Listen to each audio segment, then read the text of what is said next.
The worst thing we can do as a speaker or an expert who speaks or an entrepreneur who speaks, the worst thing we can do is offer our audience a solution to their problem. It's the worst thing we can do. And so many speakers do that. I'm here for 30 minutes, 45 minutes. I'm going to offer you a solution to your problem.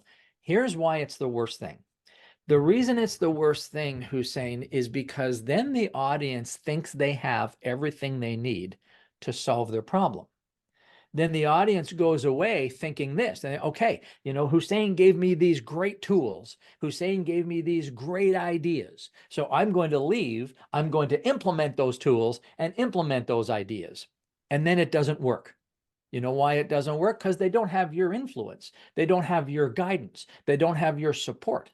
And so they don't know how to implement. So they go to implement and it doesn't work. And then what happens? It's all Hussein's fault. Yeah, because you are talking about when I give my story or my experience or my steps in general, you're talking about certain circumstances that might not apply to other people. Exactly. There's different things, but you also talking about being misunderstood and save these two things.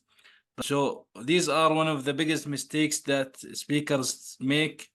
But why do you think that is? Generally, if you would want to serve an audience, it's good, I believe, to give some kind of examples, right? Right. You need to show some examples. It's important.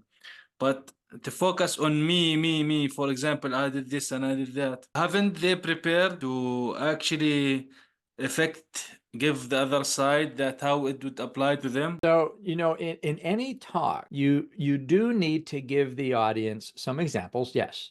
And you need to give the audience some credibility in that the audience needs to know you're the real deal. So, yes, you have to give them a little bit of your resume so they know you're credible. Just like you gave your audience a little bit of my resume today. So they know I'm credible.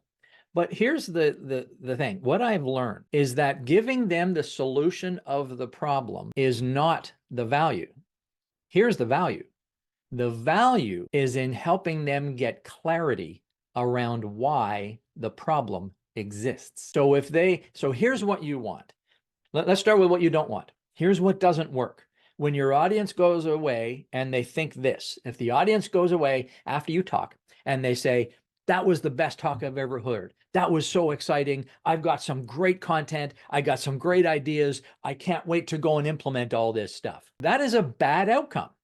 That's the outcome that most speakers strive for. Here's the right outcome. This is the outcome that drives business. This is the outcome that makes them come back to you and ask for your help. You want the audience to do this.